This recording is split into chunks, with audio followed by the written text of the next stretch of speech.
Bismillahirrahmanirrahim. Assalamualaikum warahmatullahi wabarakatuh. Alhamdulillahi rabbil alamin, alladzi anzala al-furqana ala 'abdihi liyakuna lil 'alamina nazira. Alladzi unzila fihi al-Qur'an hudan lin-nas wa bayyinatin minal huda wal furqan. Wassalatu wassalamu ala asyrafil anbiya'i wal mursalin, imamil muttaqin, sayyidil hurril muwajjalin, wa ala alihi wa ashabihil mujahidin al-tahirin, amma ba'd.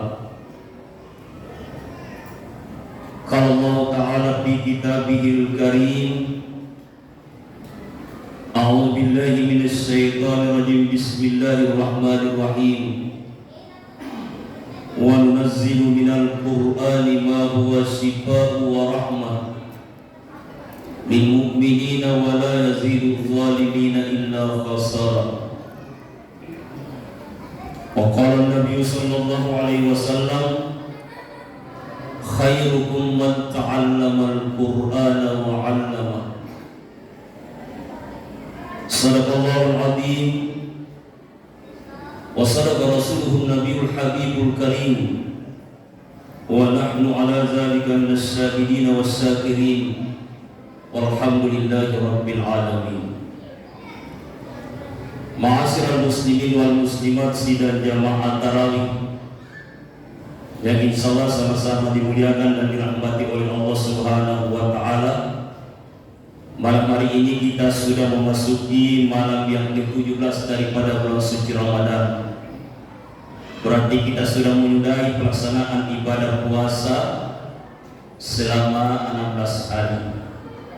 Tentu harapan kita semua, semoga pelaksanaan ibadah kita di hari yang ke-16 dan di malam yang ke-17 sampai besok dan seterusnya, semuanya itu senantiasa diterima oleh Allah Subhanahu wa taala. Selanjutnya, henti-hentinya kita kurangkan salawat terhadap baginda Rasul sallallahu alaihi wasallam, karena yang beliau inilah kita diciptakan oleh Allah Subhanahu wa taala sebagai umat al-wasata, umat yang pertengahan, umat yang dimuliakan oleh Allah Subhanahu wa taala. Dengan kemuliaan itu, semoga insyaallah kita terpatri sebagai orang-orang yang beriman, senantiasa mencintai Al-Qur'an Karim. Hadirin jamaah yang saya hormati, malam hari ini kita simpan tema kita dulu, nanti insyaallah sebentar subuh kita akan kaji.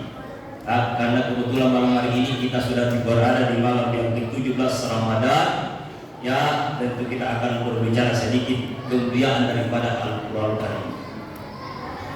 Allah Subhanahu wa taala menurunkan Al-Qur'an lewat satu utusannya, yaitu Sayyidul Malaikah Jibril alaihissalam.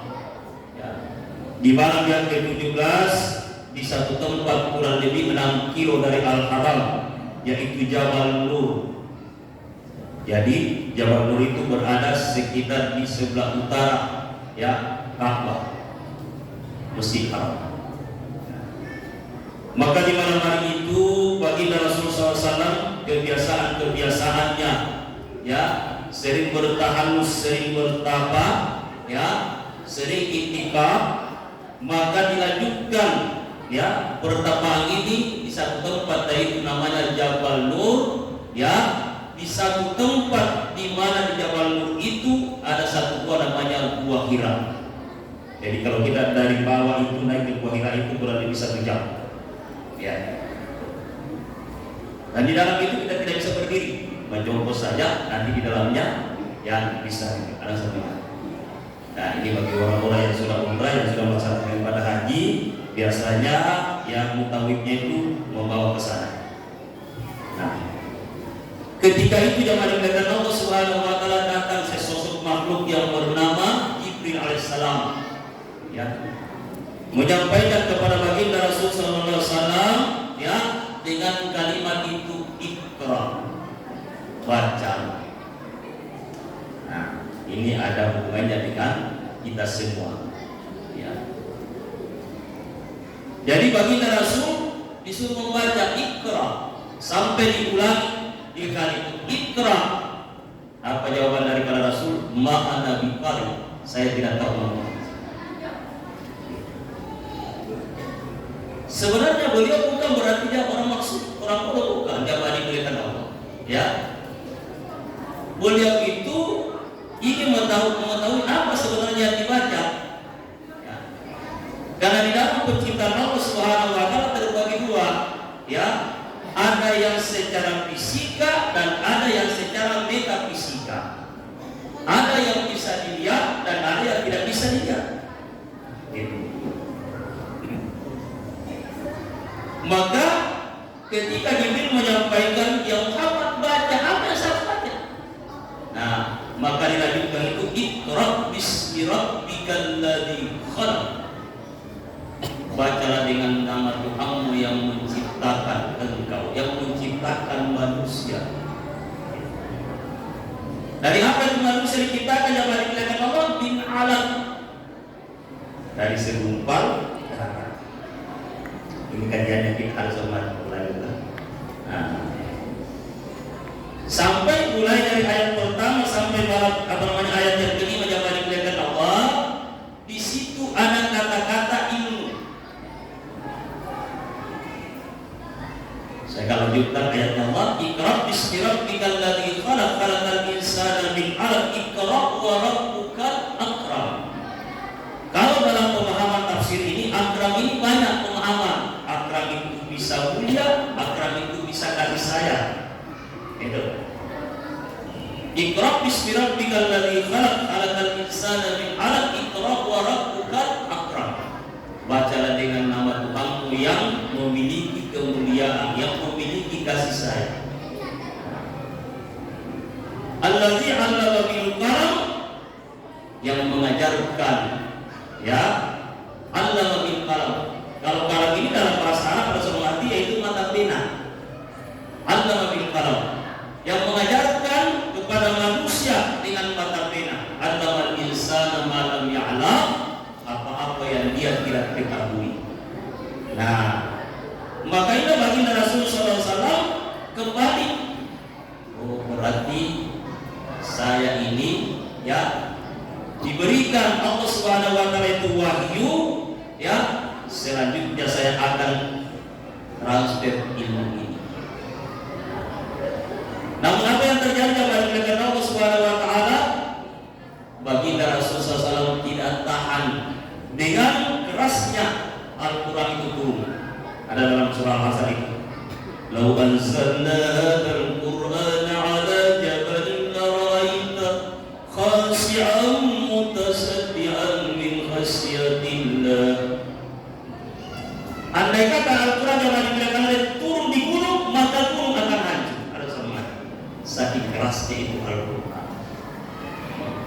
Nah, ini Allah Subhanahu wa taala turunkan di Jabal Nur, di satu tempat namanya Gua Hira, ya, langsung kepada baginda Rasul SAW. Ini pun baginda Rasul tidak bisa bertahan lama di Gua Hira kepada diberikan Allah. Kembali cepat, ya, ke rumahnya jamaah diberikan Allah. Yang pernah kita Rasul pernah melihat Maulid Rasul, tempat kelahiran daripada Rasul, sekarang perpustakaan jamaah diberikan Allah. Sesampainya di sana ada seorang mati, ya, langsung dia menyampaikan kepada istrinya Khadijah, "Zammiluni, zammiluni, zammiluni." Apa itu? Selimuti aku. Ketakutan ada seorang mati bagi Rasulullah. Nah, maka tidak lama kemudian datang lagi Jibril. Makanya hati kata itu al-muzammil. Apa itu al-muzammil? Orang-orang yang berselimut. Ya ayyuhal muzammil. Nah, maka Al-Quran adalah sesuatu begitu luar biasanya, ya. Mukjizat yang diberikan beberapa nabi yang mati sempat mengalahkan dari beberapa mukjizat mukjizatnya Nabi Musa dikalahkan oleh Al-Quran, ya kan? Mukjizatnya ada seperti Nabi Ibrahim, ya, walaupun itu lewat Al-Quran dikalahkan. Mukjizatnya siapa lagi? Banyak. Nabi Sulaiman dikalahkan oleh Al-Quran. Pertanyaannya apa? Berarti proses bukan Al-Quran yang diberikan kepada Musa, jangan salah paham. Ya, Al-Quran ini kan bukan satu nama. Al-Quran, Az-Zikr, Al-Kalam, Al-Furqan, Al-Kitab. Nah, maka begitu disampaikan Al-Furqan yang bisa membedakan bahwa inilah betul-betul mukjizat dari Allah yang diberikan oleh baginda Rasul, maka semua mukjizat ketika itu harus mati dan hapus. Nah, sebagaimana di ayat yang ke-82 di awal saya katakan tadi di surah yang ke-17, wa nunazzilu minal qur'ani ma huwa shifaa. Kami turunkan Al-Quran itu tiada lain adalah obat. Bapak dan Ibu silakan percaya Al-Quran. Ibu sakit harus hormati, jangan dimuliakan Allah. Sakit apa saja, ya, baca surah Al-Fatihah itu 7 kali, jangan dimuliakan Allah. Kemudian kita baca salawat, tiupkan kepada yang sakit. Yang penting ya, tidak semua. Karena itu Al-Fatihah kan sifat, ya. Kemudian jangan dimuliakan Allah, tinggal 3 menit, ya. Lihat skop saya, tinggal 3 menit jangan dimuliakan Allah. Ya. Kemudian yang kedua, selain daripada Al-Quran itu adalah sifat harus hormati, justru Al-Quran itu gampang dihafal.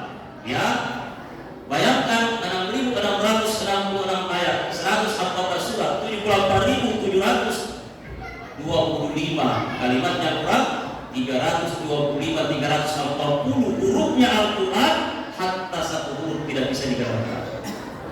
Dasarnya di mana? Al-Quran surah yang kedua, Al-Baqarah ayat yang kedua, zalikal kitab la raib. Itulah Al-Quran la raib, tidak bisa diragukan. Hudal muttaqin, menjadi petunjuk bagi orang-orang yang takut. Walaupun ada koreksi, ada protes. Siapa yang protes dalam dimuliakan Allah? Di surah yang ke-25 surah Al-Furqan ayat yang ke-32. Ya, Allah menyampaikan dalam Al-Quran, ya, yang dimana orang kafir ini memprotes. Innal ladzina kafaru laula nuzila alaihim Qur'anun jumlatan wahidah. Orang kafir mengatakan, kenapa Al-Quran itu tidak sekaligus saja diturunkan? Kenapa sedikit demi sedikit ada seruan? Kamu langsung kan? Sedikit demi sedikit yang dimuliakan Allah.